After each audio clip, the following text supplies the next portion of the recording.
আসসালামু আলাইকুম গাইস, কেমন আছো সবাই? আমি আজকে আমার রান্না করে তৈরি হয়ে যাবো। আমার ভাত রান্না হচ্ছে, আর আমি আজকে একটা নতুন জিনিস রান্না করবো, আপনাদের সাথে শেয়ার করছি আমার রান্নাটা। আমি চালতার ঝোল করছি।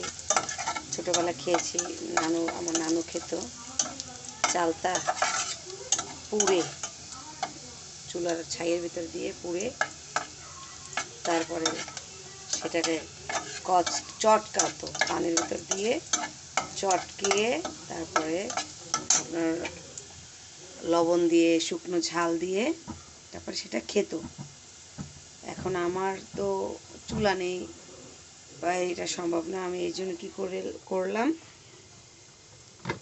আমি এটাকে সিদ্ধ করে নিলাম হলুদ দিয়ে, ডালের মতো করে হলুদ, তারপরে আপনার লবণ, এরপরে হচ্ছে একটু রসুন দিয়েছি, একটু পেঁয়াজ দিয়েছি, তারপরে সিদ্ধ করে নিলাম। এখন আমি একটু ডালের মতো বাগার দিয়ে দেবো, ফোড়ন যেটাকে বলে, আমার আঞ্চলিক ভাষা বলে বাগার। আমি ফোড়ন দিয়ে দেবো, একটু সামান্য লবণ দিলাম, একটু জিরা দিয়ে দিলাম, স্মেল আসবে, একটা ফ্লেভার আসবে জিরার। আমি এটা এখন আমি আরেকটা কাজ করবো, আমার একটু মরিচ নেই, আমি একটু বোম্বাই মরিচ দিয়ে দেবো।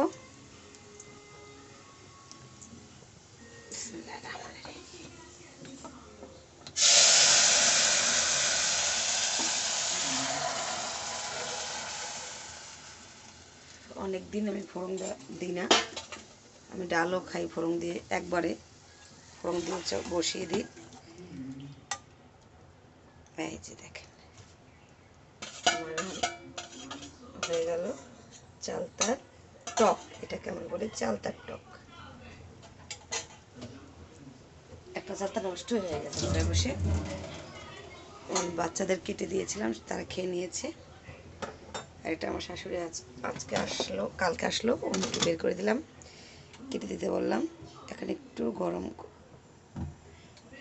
ফুটিয়ে নেব, টক বগিয়ে নিয়ে তারপর বন্ধ করে দেব।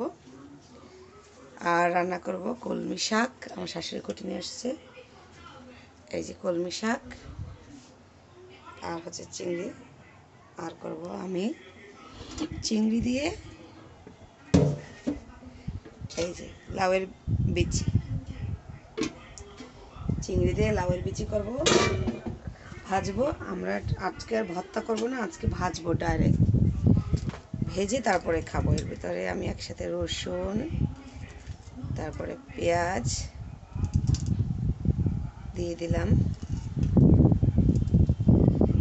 তারপরে এর ভিতরে দেব আমি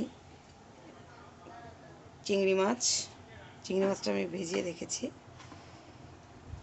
এই যে দেখেন।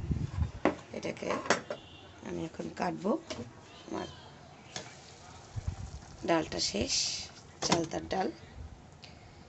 যাই হোক, আজকের রান্না এই পর্যন্ত। আমি সবাই ভালো থাকবেন, আল্লাহ হাফেজ।